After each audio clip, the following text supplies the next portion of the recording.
ദുൽഖർ സൽമാന്റെ സിനിമയല്ലേ, അത് ദുൽഖർ സൽമാന്റെ സിനിമയാണ്, അത് വേണ്ട രീതിയിൽ വിജയിക്കേണ്ടതെന്ന് എനിക്ക് പറയാൻ പറ്റും.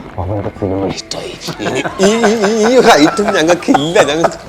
ഞാൻ ഇടയ്ക്ക് ഇങ്ങനെ വീട്ടിലൊക്കെ ഇങ്ങനെ ചോദിക്കും, നിങ്ങൾ ഒന്ന് ആലോചിച്ച് നോക്കിയാൽ ഞാൻ പണ്ടെങ്ങാണ്ട് എൻ്റെ ഒരു വട്ടം തീരുമാനം എന്ന് എല്ലാവരും വിചാരിച്ചിരുന്ന ഒരു തീരുമാനമാണ് നമ്മളുടെയൊക്കെ ലൈഫ് മാറ്റിയിരിക്കുന്നത്. അത് എൻ്റെ വീട്ടുകാരുടെയും എൻ്റെ കൂട്ടുകാരുടെയും എന്നെ ചുറ്റിപ്പറ്റി നിൽക്കുന്ന ആൾക്കാർക്കൊക്കെ ലൈഫിൽ ഒരു മാറ്റം ഉണ്ടായിട്ടുണ്ട് ഞാൻ എന്നുള്ള ആൾ സിനിമയിൽ വന്നതിന് ശേഷം. അതിൻ്റെ വിജയത്തിനെ മറ്റ് ഇൻഡസ്ട്രികളിലെ സിനിമകളുമായിട്ട് കമ്പയർ ചെയ്യേണ്ട കാര്യമില്ല. മലയാളികൾ എല്ലാ ഭാഷകളിലുള്ള സിനിമയും കാണും, മറ്റു ഭാഷകളിലുള്ള ആൾക്കാരെല്ലാവരും മലയാള സിനിമ കാണുന്നുണ്ടോ എന്ന് ചിന്തിച്ചാൽ മതി. ഷൂട്ടിൻ്റെ ഭാഗമായിട്ട് ദുൽഖർ താമസിക്കുന്ന താഴത്ത്, ഞാൻ താമസിക്കുന്നു കാരക്കുടിയിലായിരുന്നു ഷൂട്ട്. അന്ന് നമ്മൾ മേക്കപ്പ് കിട്ടി കഴിഞ്ഞിട്ട് ഞാൻ അങ്ങനെ നിൽക്കുമ്പോഴാണ് ദുൽഖർ മുകളിലുണ്ടെന്ന് പറഞ്ഞത്. എന്നാ ഒന്ന് പേടിപ്പിച്ചേക്കാൻ ഞാൻ ബാക്കി പോയിട്ട് അത് പറഞ്ഞ് ഇങ്ങനെയൊക്കെ ചെയ്യുന്ന ആൾക്കാരാണ് ഞങ്ങൾ. വിളമ്പാം നല്ല വിശേഷം. അജ്മീസ് ടീം മേഡ് പുട്ടുപൊടി. അന്വേഷിപ്പിൻ കണ്ടെത്തും. എന്താണ് അന്വേഷിപ്പിൻ കണ്ടെത്തും? എന്താണ് നിങ്ങൾ അന്വേഷണം? ഒരു സിനിമയാണ് അന്വേഷിപ്പിൻ കണ്ടെത്തും. അതിൻ്റെ ഒരു ക്രൈം ഇൻവെസ്റ്റിഗേഷൻ തന്നെയാണ്, ഒരു മർഡർ ഇൻവെസ്റ്റിഗേഷൻ തന്നെയാണ് സിനിമ. ഒരു 93-94 കാലഘട്ടത്തിൽ നടക്കുന്ന ഒരു കഥയായിട്ടാണ് നമ്മളിങ്ങനെ കൺസീവ് ചെയ്തിരിക്കുന്നത്. ഒപ്പം അത് 88 നടക്കുന്ന കുറച്ച് പോർഷൻസ് ഉണ്ട്, 70s നടക്കുന്ന ചെറിയ പോർഷൻസ് ഉണ്ട്, അതൊക്കെ ഉണ്ട്. പിന്നെ ഈ പറഞ്ഞ ഈ 4 പോലീസുകാർ, ഞങ്ങൾ 4 പേരാണ് ഉള്ളത്. പിന്നെ മറ്റേ DYSP ഉണ്ട്, മെമ്പറുണ്ട്, അങ്ങനെ കുറച്ചധികം ആൾക്കാരുണ്ട്. സിദ്ദിഖുണ്ട്, സാദിഖുണ്ട്, ഷമ്മി ചേട്ടനുണ്ട്, ബാബുരാജ് ചേട്ടനുണ്ട്, അങ്ങനെ കുറേ, നന്ദു ചേട്ടനുണ്ട്, അസീസ്, അങ്ങനെ കുറേ ആൾക്കാരുണ്ട് ഈ സിനിമയിൽ. നിങ്ങൾക്ക് പരിചയമുള്ള ഒരുപാട് ആൾക്കാരുണ്ട്. ഇതൊരു നല്ല ഒരു ക്വാളിറ്റി പ്രൊഡക്റ്റാണ് എന്നാണ് ഞാൻ വിശ്വസിക്കുന്നത്. RDX ശ്രദ്ധിക്കപ്പെട്ടു, അതിലെ ക്യാരക്ടർ എന്നൊരു നിലയിലാണ് ഇപ്പം നിൽക്കുന്നത്. ഗരുഡൻ, അതെ അതെ. അപ്പം തൃപ്തികരമാണോ ഈ 25 വർഷം? തീർച്ചയായിട്ടും. അത് ഈ പറഞ്ഞ പോലെ എല്ലാം ഭയങ്കര അനുഭവങ്ങളിലൂടെ വേണമല്ലോ നമ്മൾ കാര്യങ്ങളൊക്കെ അറിയാനും പഠിക്കാനും നന്നാവാനുമൊക്കെ അനുഭവങ്ങൾ. അതെ, അപ്പോൾ 25 വർഷത്തെ അനുഭവങ്ങൾ ഭയങ്കര സ്ട്രെങ്താണ്. ഈ മുമ്പ് ഒരിക്കൽ പറഞ്ഞിരുന്നു, ഓൾഡ് സ്കൂൾ ആണെങ്കിൽ തന്നെയും അതാണ് എൻ്റെ അനുഭവം എന്ന് പറഞ്ഞിരുന്നു. അത് തന്നെയാണ് എൻ്റെ ഏറ്റവും വലിയ എക്സ്പീരിയൻസ് എന്ന് പറഞ്ഞു. അതിൽ തന്നെയാണ് ഇപ്പോഴും ഉറച്ചു. പിന്നെ തീർച്ചയായിട്ടും ഓൾഡ് സ്കൂൾ അങ്ങനെയല്ല, നമ്മളെപ്പോഴും നമ്മൾ പറഞ്ഞ് കേട്ടിട്ടുള്ള കാര്യങ്ങൾ തന്നെയാണ്. നമ്മൾ ഓരോരുത്തരിൽ നിന്നും നമുക്ക് പഠിക്കാനുണ്ട് കാര്യങ്ങൾ. അപ്പം ജീവിതം മൊത്തത്തിൽ പ്രത്യേകിച്ച് ആർട്ടിസ്റ്റ് ആകുമ്പം എന്താ പറയുക, നമ്മൾ ആ ഒരു ഒബ്സർവേഷൻ എപ്പോഴും ഉണ്ടാകും. അപ്പം വേറൊരാളുടെ അനുഭവം കാണുമ്പോൾ അത് നമുക്ക് നമ്മുടെ അനുഭവമായിട്ട് തോന്നാറുണ്ട്. അപ്പം എല്ലാം നമ്മുടെ മാത്രം അനുഭവമല്ല, മറ്റുള്ളവരുടെ അനുഭവങ്ങളും നമ്മുടെ അനുഭവങ്ങളാക്കി മാറ്റി ചിന്തിച്ച് വട്ടായിട്ട് നടക്കുക, അത് തന്നെ.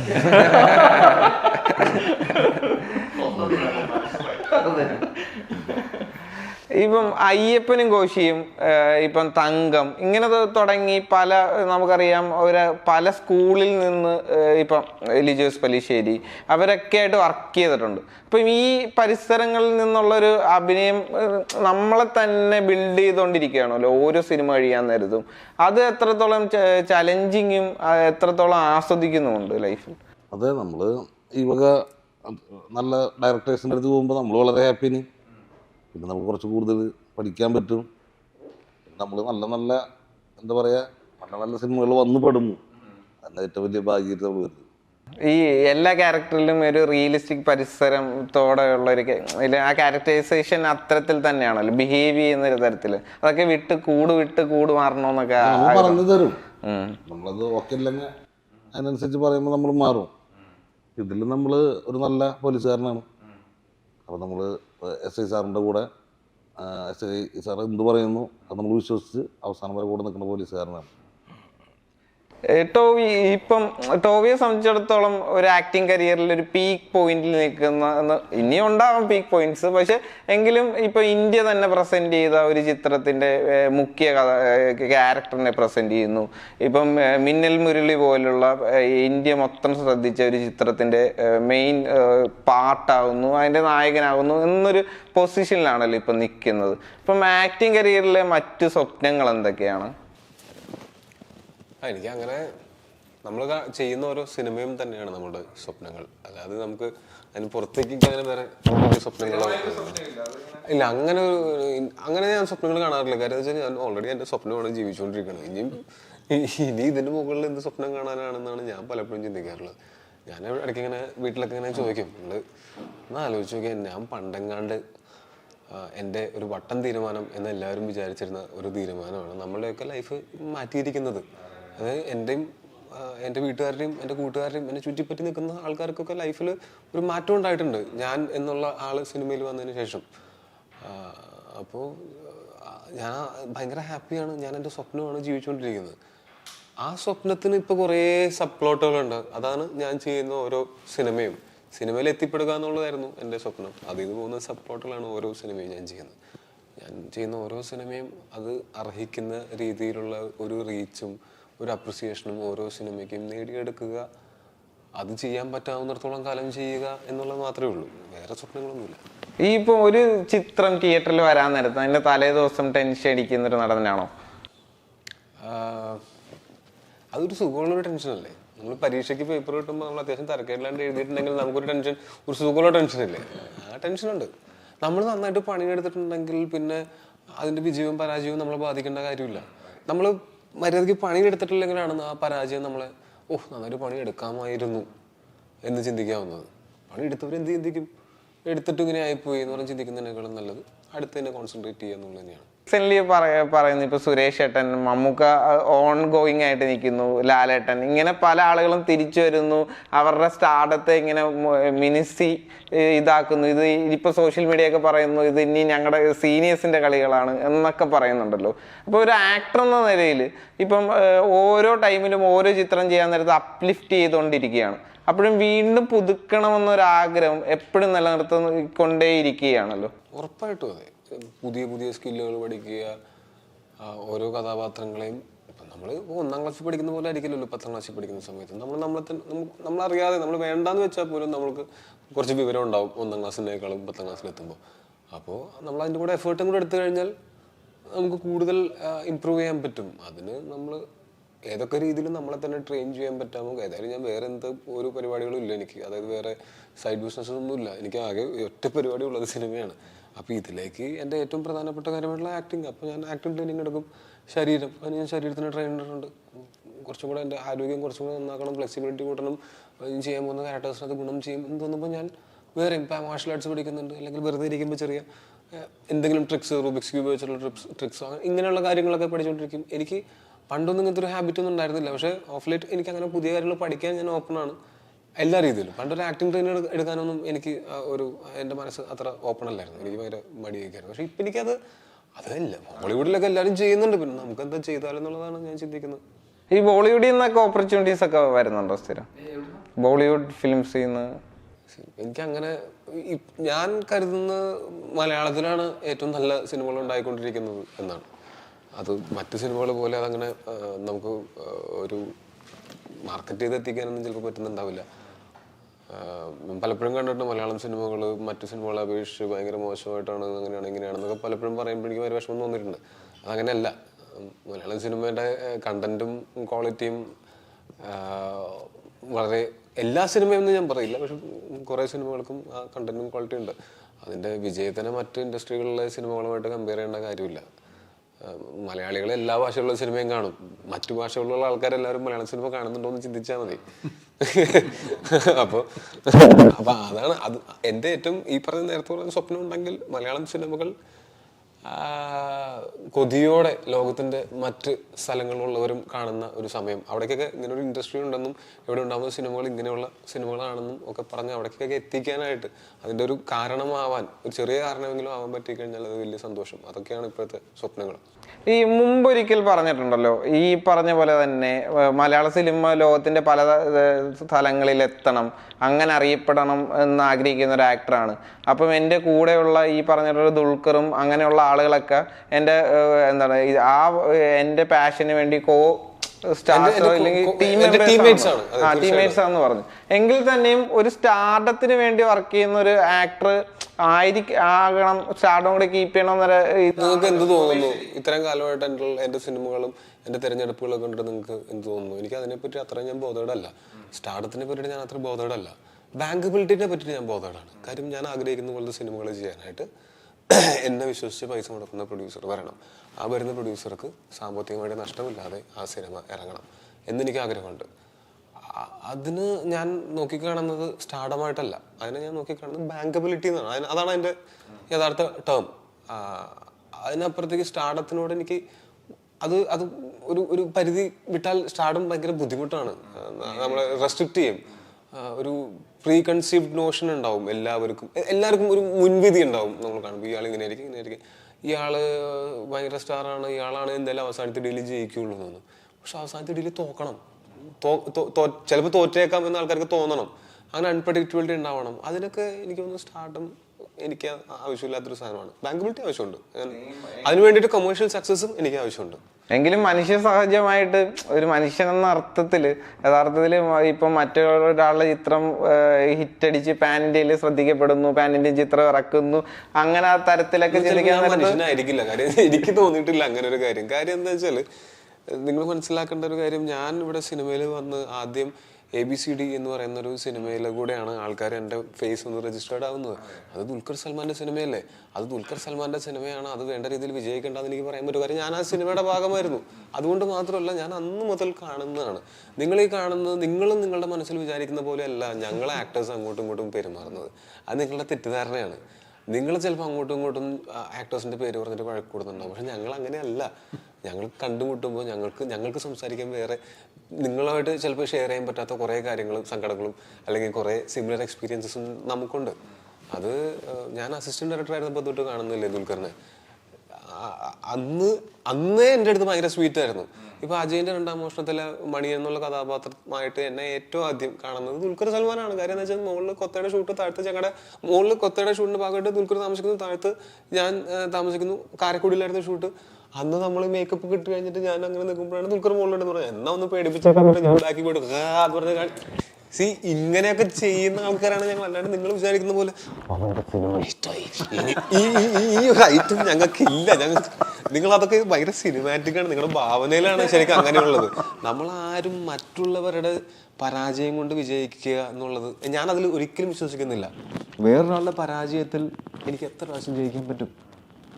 എൻ്റെ കഴിവ് കൊണ്ട് വേണ്ടേ ഞാൻ ജയിക്കാൻ. മറ്റൊരുത്തിൻ്റെ കഴിവുകൾ കൊണ്ട് ഞാൻ ജയിച്ചു കഴിഞ്ഞാൽ ഒരു പ്രാവശ്യം ജയിക്കാൻ പറ്റുമായിരിക്കും, അബദ്ധത്തിൽ 2 പ്രാവശ്യം ജയിക്കാൻ പറ്റുമായിരിക്കും, എങ്ങനെ അബദ്ധത്തിൽ.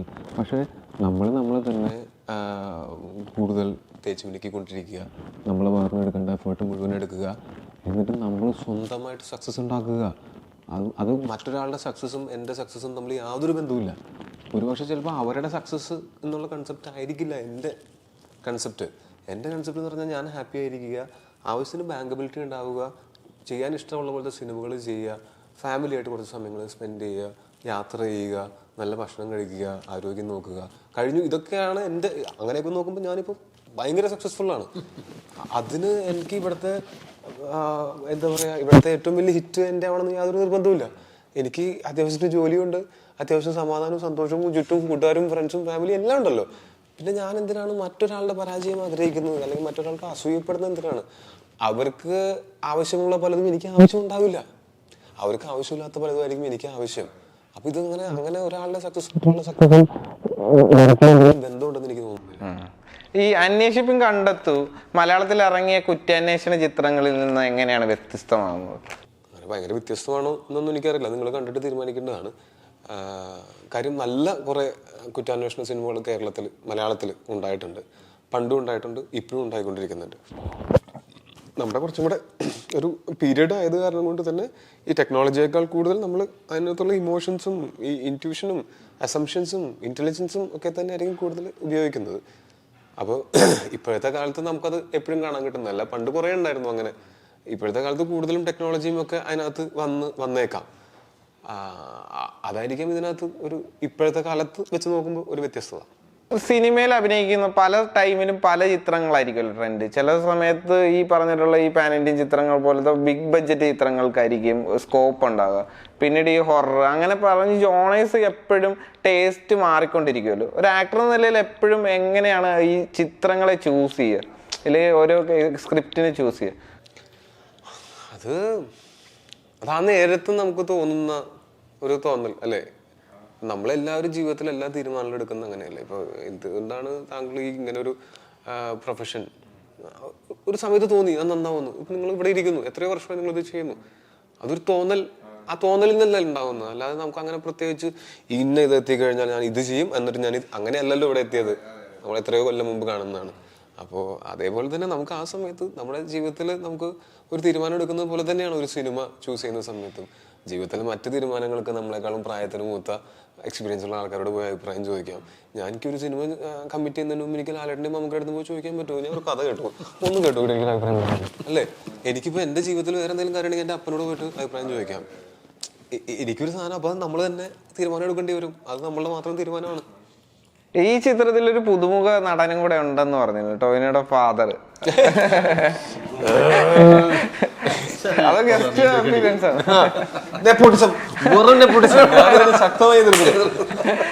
എങ്ങനെയാണ് അച്ഛൻ ഇതിന്റെ പാട്ടായത്? ടോവിനോയുടെ അച്ഛനായിട്ട് തന്നെയാണ്. അപ്പന് ഡാർവിൻ, ഡോൾവിൻ, ജെനിച്ചേട്ടൻ ഇവരൊക്കെ വീട്ടിലൊക്കെ വരുന്നതാണ്.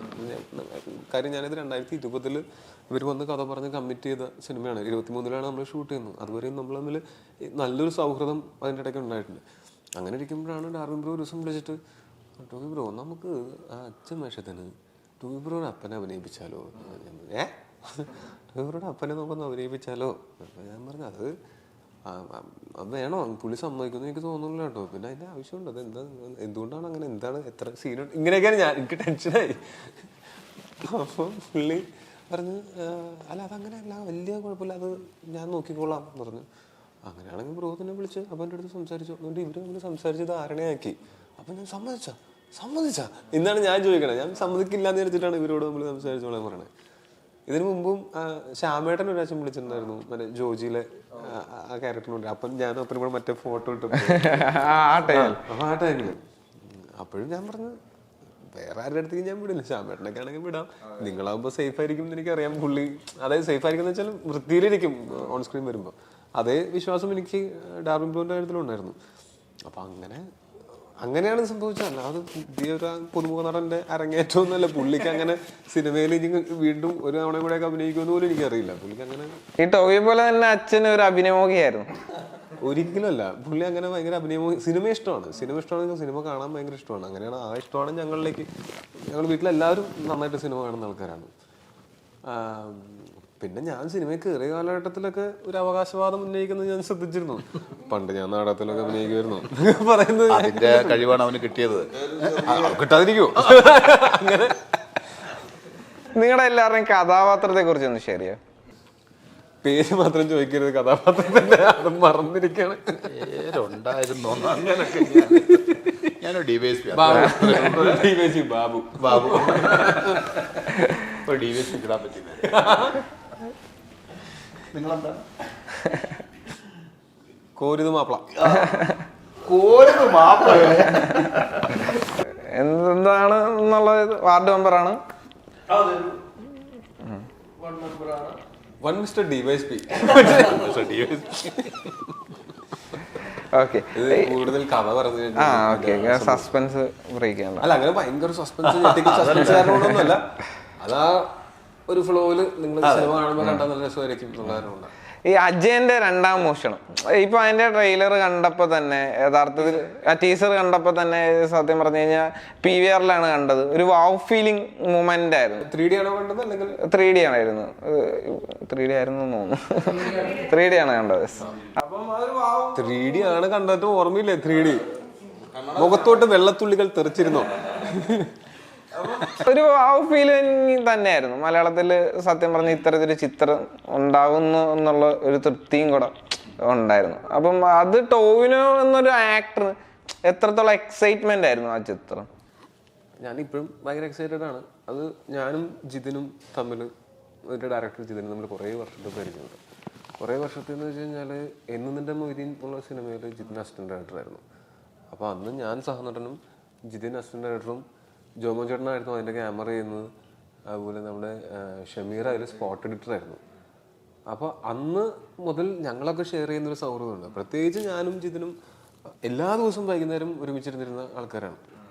ഞങ്ങളത് കഴിഞ്ഞ് അതിന് മുമ്പേ എനിക്ക് ജിതിനെ പരിചയമുണ്ട് എന്നുള്ള കാരണം കൊണ്ടാണ്. കൂതറയുടെയൊക്കെ സമയത്തും ഒക്കെ ജിതിനെ എനിക്ക് നേരത്തെ പരിചയമുണ്ട്. ഇവിടെ വന്നപ്പോൾ എൻ്റെ ഏറ്റവും അടുത്ത ആള് ജിതിനായിരുന്നു. ഞങ്ങൾ എൻ്റെ മൊയ്തീൻ വന്നപ്പോൾ. അതും കഴിഞ്ഞ് നമ്മള് ഗോദ വന്നപ്പോഴത്തേക്കും അവൻ അസോസിയേറ്റ് ആയി. ഗോദ കഴിഞ്ഞ് കൽക്കി വന്നപ്പോഴത്തേക്കും അവൻ അസോസിയേറ്റ് ആണ്. അപ്പൊ ഗോദ കഴിഞ്ഞ് നിൽക്കുന്ന ആ സമയത്ത് ഒരു 2016 ഇവൻ എൻ്റെ അടുത്ത് ഈ കഥ പറയുന്നത്. അത് പറഞ്ഞാൽ അന്ന് നമ്മൾ കുറച്ചും കൂടെ ചെറിയ ബഡ്ജറ്റിലൊക്കെ ചെയ്യാം എന്ന് വിചാരിച്ചിരുന്ന ഒരു സിനിമയായിരുന്നു. ആ സിനിമ പിന്നീട് ഞാൻ വേറെ സിനിമകൾ ചെയ്ത് എനിക്ക് ഈ പറഞ്ഞ ബാങ്കബിലിറ്റി കൂടി വന്നു. ആ സമയത്ത് ജിതിൻ വെറുതെ ഇരിക്കുകയല്ലായിരുന്നു. ജിതിൻ ഇതിന് വേണ്ടിയിട്ട് ജിതിൻ്റെ അടുത്ത് ഞാൻ പറഞ്ഞിട്ടുണ്ട്, എടാ നമ്മൾ വിചാരിക്കുന്ന പോലെ ഈ പടം ചെയ്യണമെന്നുണ്ടെങ്കിൽ നമുക്ക് അത്ര പെട്ടെന്ന് നടക്കുമെന്ന് തോന്നുന്നില്ല. നീ ഒരു കാര്യം ചെയ്യും, ഫസ്റ്റ് സിനിമയായിട്ട് നീ വേറൊരെണ്ണം ചെയ്യും, അത് കഴിഞ്ഞിട്ട് നമുക്ക് ഒരുമിച്ച് ഇത് ചെയ്യാം, നീ അതുവരെയും വെറുതെ ഇരിക്കല്ലേ എന്നാണ് ഞാൻ അവൻ്റെ അടുത്ത് പറഞ്ഞിട്ടുള്ളത്. കൊല്ലങ്ങളാണ് പോകുന്നത്. 2016 മുതൽ 2024 ഇപ്പോൾ എത്ര വർഷമായി? 8 കൊല്ലം എന്നൊക്കെ ഒരാൾ ഒരു സിനിമയുടെ പിറകെ എന്ന് പറയുമ്പോൾ എനിക്കത് ഭയങ്കര ടെൻഷനാണ്. എനിക്ക് വേണ്ടി ഒരാൾ കുറച്ച് നാൾ വെയിറ്റ് ചെയ്യേണ്ടി വരുന്നു എന്ന് പറഞ്ഞാൽ എനിക്ക് സമാധാനമില്ല. ഞാൻ അവൻ്റെ അടുത്ത് പറഞ്ഞു. അപ്പോൾ അന്ന് അവൻ എൻ്റെ അടുത്ത് പറഞ്ഞു, എനിക്ക് ഓർമ്മയുണ്ടെങ്കിലും ബ്രോ ഞാൻ എൻ്റെ ഫസ്റ്റ് കൂടെ ഇത് ചെയ്യുള്ളൂ. നീ അത്രയും കാലം വെയിറ്റ് ചെയ്യണ്ടേ? കുഴപ്പമില്ല, ഞാൻ വെയിറ്റ് ചെയ്തോളാം. അപ്പോൾ വെയിറ്റ് ചെയ്യുന്നത് അല്ല, ഞാൻ വെറുതെ വെയിറ്റ് ചെയ്യലല്ലോ, ഞാൻ ഇതിൽ പണിതുകൊണ്ടിരിക്കുകയല്ലേ. അവൻ സ്ക്രിപ്റ്റിൽ വർക്ക് ചെയ്തുകൊണ്ടിരിക്കുന്നു. അന്ന് സുജിത്തേട്ടൻ, അതിൻ്റെ റൈറ്റർ സുജിത്തേട്ടനും ദീപും ഉണ്ടായിരുന്നു സ്ക്രിപ്റ്റിൽ. മിന്നൽ മുരളിയുടെ സമയത്ത് ഞാൻ എൻ്റെ ഒരു ഡ്രാഫ്റ്റ് കേട്ടിട്ടുണ്ട്. അത് കഴിഞ്ഞ് ആദ്യം ഗോദയുടെ സമയത്ത് ഒരു ഡ്രാഫ്റ്റ് കേട്ടിട്ടുണ്ട്, മിന്നൽ മുരളിയുടെ സമയത്ത് വേറെ ഡ്രാഫ്റ്റ് കേട്ടിട്ടുണ്ട്. അത് കഴിഞ്ഞിട്ട് നമ്മൾ ചെയ്യുന്ന കാര്യം ഉറപ്പിച്ച് എല്ലാം കഴിഞ്ഞ് മിന്നലൊക്കെ കഴിഞ്ഞപ്പോഴത്തേക്കും നമ്മൾ വിചാരിക്കുന്ന ബഡ്ജറ്റിലൊക്കെ ഈ സിനിമ ചെയ്യാം എന്നുള്ളൊരു സാഹചര്യം വന്നു. ഈ സിനിമ സംഭവിക്കേണ്ട സമയം ഇപ്പോഴാണെന്ന് എനിക്ക് ഇപ്പം തോന്നുന്നു. അന്ന് ചെയ്തിരുന്നെങ്കിൽ ആസ് എ ഹ്യൂമൻ ബീയിങ്ങോ ആസ് എൻ ആക്ടറോ എനിക്ക് ഇത്രയും ഒരു കാര്യങ്ങൾ അറിയില്ലായിരുന്നു, അല്ലെങ്കിൽ ഇത്രയും വളർന്നിട്ടില്ല ഞാൻ, ഇത്രയും ബാങ്കബിലിറ്റി ഇല്ല എനിക്ക്. അപ്പോൾ ഇതൊരു ചെറിയൊരു ക്യാൻവാസിൽ ചെറിയൊരു സിനിമയായിട്ട് ചെയ്യേണ്ടി വന്നിരുന്ന സാധനം നമുക്ക് ഇന്ന് 3D ആണ് ആ സിനിമ. CG ഷോട്ട്സ് ആവശ്യത്തിലേറെ, ഒരു 80% ഷോട്ടിലും ചിലപ്പോൾ 3D മറ്റേ CG ഷോട്ട്സ് ആണ്. 3 ഡിഫറെൻറ്റ് കാലഘട്ടം. പിന്നെ ഇത് കമ്മിറ്റ് ചെയ്യുന്ന സമയത്ത് ഞാൻ അതിനെപ്പറ്റി അത്രയും ചിന്തിച്ചില്ല. പക്ഷേ സിനിമ തുടങ്ങുന്നതിനേക്കാൾ മുമ്പ് ഞാൻ ചിന്തിച്ചത് 3 ഡിഫറെൻറ്റ് ക്യാരക്ടേഴ്സ് ഒരേ പടത്തിൽ അത് ചെയ്യാന്ന് പറഞ്ഞ ചെറിയ കാര്യമല്ല. കമൽ ഹാസനൊക്കെ ചെയ്യുന്ന പരിപാടിയാണ് അത്. അതൊക്കെയാണ് നമ്മൾ ശ്രമിക്കുന്നത് എന്നുള്ള ടെൻഷൻ. അപ്പോഴത്തേക്കും ടെൻഷൻ. ഇത് എനിക്ക് ഒരു കൊല്ലം കൊണ്ട് ആ ടെൻഷൻ ഉണ്ടായിരുന്നു. ആ ടെൻഷൻ ഉള്ളത് കൊണ്ട് തന്നെ ഞാൻ ജിതിനും ഞാൻ ഡിസ്കസ് ചെയ്തിട്ട് നമുക്ക് എന്തായാലും ഇത് പ്രോപ്പറായിട്ട് ക്യാരക്ടറിനെ ഡിസൈൻ ചെയ്ത് ആക്ടിങ് ട്രെയിനിങ് എടുത്ത് മേക്ക് ഷുവർ ഇത് തന്നെ ചെയ്യുള്ളൂ. അങ്ങനെ തന്നെയാണ് സിനിമയ്ക്ക് വേണ്ടിയിട്ട് നമ്മൾ പ്രിപ്പയർ ചെയ്തത്. കളരി വെറുതെ തട്ടിപ്പ് പഠിച്ച പോലെ ബേസ് മുതൽ പഠിക്കണം എന്നുള്ളതും ഞങ്ങൾ കണ്ടിരുന്നു. മറ്റേ വടിയൊക്കെ വെച്ച് അതൊന്നല്ല, കുറച്ച് കാണാതിരിക്കുന്നേ ഉള്ളൂ. ഇത് ഒറ്റ ദിവസം കൊണ്ട് നിങ്ങളിപ്പോൾ അജയൻ്റെ രണ്ടാം മോഷണം എന്ന് പറയുന്നത് നമ്മൾ അതിൻ്റെ ഒരു പോസ്റ്റർ വിടുമ്പോഴോ അതിൻ്റെ ടൈറ്റിൽ ലോഞ്ചിലൊക്കെയാണ് നിങ്ങൾ അതിനെ പറ്റിയിട്ട് അറിയുന്നത്. പക്ഷെ നമ്മളത് വർഷങ്ങളോളമായിട്ട് നമ്മളുടെ ഒരു സ്വപ്നമായിട്ടുള്ള പ്രൊജക്റ്റാണിത്. അത് ഇതിൻ്റെ റൈറ്റ് സമയം ഇപ്പോഴാണ് എന്ന് തോന്നുന്നു. ഈ വർഷം ഒരു സെക്കൻഡ് ഹാഫിലെങ്കിലും ആ സിനിമ ഉണ്ടാവും. സീക്വലാണോ? സീക്വലോ മീൻസ് ഒരു സെക്കൻഡ് പാർട്ട് ഉണ്ടാവും? അങ്ങനെ സെക്കൻഡ് പാർട്ടിനും സ്പിൻ ഓഫിനും ഒക്കെയുള്ള സാധ്യതകളൊക്കെ ഉണ്ടാവും. പക്ഷെ ആദ്യം ഈ സിനിമ ഇറങ്ങട്ടെ. അതാണ് നമുക്ക്, അത് ആളുകൾക്ക് ഇഷ്ടപ്പെടുകയാണെങ്കിലല്ലേ നമുക്ക് അടുത്തതിനെ പറ്റിയിട്ട് ചിന്തിക്കേണ്ട കാര്യമുള്ളൂ. പക്ഷെ അതിനുള്ള സാധ്യതകൾ ഉണ്ട്. അത് ഞങ്ങൾക്ക് മനസ്സിലായിട്ടുണ്ട്. അത് ഇത് ഓക്കെ ആയിക്കഴിഞ്ഞാൽ തീർച്ചയായിട്ടും സീക്വലും പ്രീക്വലും ഒക്കെയുള്ള സാധ്യതകളുണ്ട്. പക്ഷെ അതിൻ്റെ പേര് അജയൻ്റെ രണ്ടാം മോഷണം എന്നായിരിക്കില്ല അതിൻ്റെ പേര്. കാര്യം അത് ഈ സിനിമയ്ക്ക് മാത്രം പറ്റുന്ന ഒരു പേരാണ്. ഇതിൻ്റെ സ്പിൻ ഓഫ്, അതാ ഞാൻ പറഞ്ഞത്, സ്പിൻ ഓഫ് ഒക്കെ ചിലപ്പോൾ ഉണ്ടായേക്കാം. ഇതിലൊരു ക്യാരക്ടറിൻ്റെ അങ്ങനെയൊക്കെ ചിന്തിക്കാവുന്നതാണ്. ബേസില് എന്താണ് ശക്തിമാനൊക്കെ ആയിട്ട് ബേസിൽ ഈ സിനിമയിൽ അഭിനയിച്ചിട്ടുണ്ട് കേട്ടോ. ഏത്?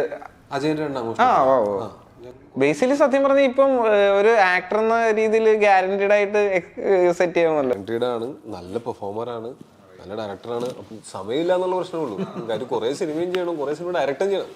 അവനെ പോലുള്ള ഒരു ഡയറക്ടർ ആക്ടറായി പോകുമ്പോൾ നമുക്ക് മിസ് ചെയ്യുന്നത് സിനിമകൾ, അവൻ ഡയറക്ട് ചെയ്യുന്ന സിനിമകളാണ്. സബ്ജക്റ്റ് ചൂസ് ചെയ്യുന്നതിൻ്റെ അകത്ത് ആ ബേസിലെ സിനിമകളുടെ ഒരു ഇതുണ്ട്. നമുക്ക് എന്നൊക്കെയോ മറന്നുപോയ കുറെ സിനിമ ഒരു കൾച്ചറും കൂടെ തിരിച്ചു വരുന്നുണ്ട്. തീർച്ചയായിട്ടും ആ ഒരു സ്പേസിൽ ഒരുപാട് ആൾക്കാരില്ല. സ്പേസ് കണ്ടെത്തി കഴിഞ്ഞു എന്ന് പറയുന്നതാണ്. അപ്പം ശക്തിമാനായിട്ട് വരുന്നുണ്ട്. അപ്പൊ നമ്മുടെ മിന്നൽ മുരളി ഒരു ഗസ്റ്റ് അപ്പീയറൻസ് രൺവീർ സിംഗിന്റെ കാര്യത്തിൽ തന്നെ തീരുമാനമായിട്ടാണ്. അത് ബേസിലിന് ശക്തിമാൻ ചെയ്യാനായിട്ട് കുറച്ച് സമയം വേണം.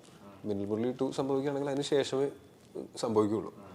അപ്പോൾ അതൊക്കെ സമയമെടുക്കുന്ന പ്രോസസ്സാണ്. അപ്പോൾ അതിനെ പറ്റിയിട്ട് എന്തെങ്കിലും ചാടിക്കറി ഇപ്പോൾ പറയാറായിട്ടില്ല. വൈൻഡപ്പ് ചെയ്യുന്നതിന് മുമ്പ് എംപുരാനിൽ ജോയിൻ ചെയ്തോ? ഇല്ല, ഇതുവരെ എൻ്റെ ഷൂട്ടിംഗ് തുടങ്ങിയിട്ടില്ല. മീൻസ് ഷെഡ്യൂൾ 3ാമത്തെ കഴിഞ്ഞു. ടോവിനോടൊപ്പം അത് കുറച്ചധികം ഉണ്ടല്ലേ ഷൂട്ടിംഗ്, പല സ്ഥലങ്ങളിലെ ലൊക്കേഷൻ. എന്തെങ്കിലും എക്സ്ക്ലൂസീവ് ആയിട്ട് പുറത്തിടാൻ വല്ല? അതിന്റെ സ്ക്രിപ്റ്റ് മുരളിച്ചേട്ടൻ അയച്ചത് ഞാൻ അതിവിടെ ഇരുന്ന് വായിക്കാം. അല്ല, അയച്ചെന്നോ? എന്നാ വായിക്കാൻ എക്സൈറ്റഡ് ആണല്ലേ ഇപ്പം?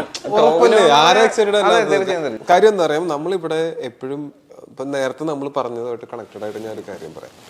ഇപ്പം നമ്മള് മലയാളം സിനിമ വലുതാവുന്ന സമയത്ത് എനിക്ക് വലുതാവാതിരിക്കാൻ പറ്റില്ല. ഞാൻ കാരണം കൊണ്ടല്ല, വേറെ ആരെങ്കിലും കാരണം കൊണ്ട് മലയാള സിനിമയുടെ ഖ്യാതി ലോകമെമ്പാടും വന്നാൽ, അങ്ങനെ പ്രസിദ്ധിപ്പെട്ടാൽ അതിൽ ഡെഫിനറ്റ്ലി ഞാനൊരു ബെനിഫിഷ്യറിയാണ്. കാര്യം ഞാൻ ഈ ഇൻഡസ്ട്രിയിലുള്ള ആൾ എന്നുള്ള കാരണം കൊണ്ട്. അതുകൊണ്ട് ഇവിടെ ഒരുങ്ങുന്ന ഇപ്പോൾ ആവേശത്തിനെ പറ്റി ഞാൻ ഭയങ്കര എക്സൈറ്റഡ് ആണ്. അതിൽ ജിത്തു എൻ്റെ വളരെ അടുത്ത സുഹൃത്താണ്. ഞങ്ങൾ മറഡോണയിലും ഗപ്പിയിലും ഒക്കെ ഒരുമിച്ച് വർക്ക് ചെയ്തതാണ്. ജിത്തു അല്ല അസോസിയേറ്റ്. അത് ജിത്തു, എനിക്കത് ഭയങ്കര എക്സൈറ്റഡ് ആണ്. ഞാൻ സിനിമയിൽ എൻ്റെ കുറേ സുഹൃത്തുക്കളുണ്ട്, ഭയങ്കര എക്സൈറ്റഡ് ആണ്. അതേപോലെ തന്നെ ഞാൻ എക്സൈറ്റഡ് ആണ് മഞ്ഞുമൽ ബോയ്സ്. ഇതൊന്നും ഞാനുമായിട്ട് ഡയറക്റ്റ്ലി കണക്റ്റഡ് ആയിട്ടുള്ള സിനിമയല്ല, നമ്മുടെ സുഹൃത്തുക്കൾ അതിലുണ്ടെന്ന്. പക്ഷെ അതിനേക്കാൾ അപ്പുറത്ത് ഞാൻ ഇതിനെയൊക്കെ നോക്കിക്കാണുന്നത്, ഇതിനൊക്കെ എമ്പുരാൻ ഞാൻ അതിൻ്റെ ഭാഗമാണെന്നുള്ളെങ്കിലും അതിനേക്കാൾ ഉപരി ഞാൻ പുറത്തുനിന്ന് നോക്കി കാണുമ്പോഴും എമ്പുരാൻ മലയാളത്തിലെ വളരെ ഇമ്പോർട്ടൻ്റ് ഒരു പ്രൊജക്റ്റാണെന്ന് ഞാൻ കരുതുന്നു. കാര്യം ഇങ്ങനെയുള്ള സിനിമകൾ പുറത്തു പോയി ഇവിടെ ഒരു ചാനലുണ്ടാവണം, ഒരു ഡിസ്ട്രിബ്യൂഷൻ, പ്രോപ്പർ ഡിസ്ട്രിബ്യൂഷൻ ചാനൽ ഉണ്ടാവണം. മലയാള സിനിമയിൽ നിന്ന് ഇങ്ങനത്തെ സിനിമകൾ വരുന്ന സമയത്ത് വലിയ സ്പെക്ടക്കിളുള്ള നല്ല കണ്ടന്റുള്ള, ബാക്കി ആർക്കും കിടപിടിക്കാൻ പറ്റാത്ത സിനിമകൾ ഇവിടെ നിന്ന് ഉണ്ടാവണം എന്ന് ഞാൻ ആഗ്രഹിക്കുന്നുണ്ട്. ഇത് എൻ്റെ സിനിമ അല്ലെങ്കിലും എനിക്ക് കുഴപ്പമില്ല. കാര്യം അങ്ങനെ മറ്റ് സിനിമകൾ വഴി ഈ ഇൻഡസ്ട്രി കൂടുതൽ ശ്രദ്ധിക്കപ്പെടുകയും കൂടുതൽ വലുതാവുകയും ചെയ്യുമ്പോൾ സ്വാഭാവികമായിട്ടും ഞാൻ ചെയ്യുന്ന സിനിമകൾ വലുതാവും. അതുപോലെ ഞാൻ ചെയ്യുന്ന സിനിമകൾ പുറത്തു പോയി രക്ഷപ്പെടുകയാണെങ്കിൽ, ആ സിനിമ നന്നായിട്ട് വർക്കാവുകയാണെങ്കിൽ ബാക്കിയുള്ള ആൾക്കാർക്കും അതിൻ്റെ ഗുണം കിട്ടും. അതുകൊണ്ടാണ് ഞാൻ പറഞ്ഞത് ഇതൊരു നമ്മൾ ഈ ഞണ്ടുകളുടെ നാടെന്നൊക്കെ നമ്മൾ പറയുന്നില്ലേ, മറ്റൊരാൾ രക്ഷപ്പെടുമ്പോൾ കാലി പിടിച്ച് വലിക്കാൻ പാടില്ല. അവർ രക്ഷപ്പെടണം. അവർ രക്ഷപ്പെട്ടിട്ട് നമ്മളെ രക്ഷപ്പെടുത്തും. അല്ലെങ്കിൽ അവർ രക്ഷപ്പെടുന്നതോടുകൂടി നമ്മളും കൂടെ രക്ഷപ്പെടാനുള്ള സ്പേസാണ് അവിടെ കിട്ടുന്നത്. അപ്പം നമ്മൾ, എന്നെ സംബന്ധിച്ചിടത്തോളം കേരളം ഞണ്ടുകളുടെ നാടല്ല, ഞാൻ ഞണ്ടല്ല. ഞാൻ ഇവിടെ ഇരുന്ന് പരിപാടികൾ ചെയ്യുന്നതിൻ്റെ കൂട്ടത്തിൽ ബാക്കിയുള്ളവരെയൊക്കെ സിനിമകൾ വർക്കാവണം എന്ന് ഞാൻ ഭയങ്കരമായിട്ട് ആഗ്രഹിക്കുന്നുണ്ട്.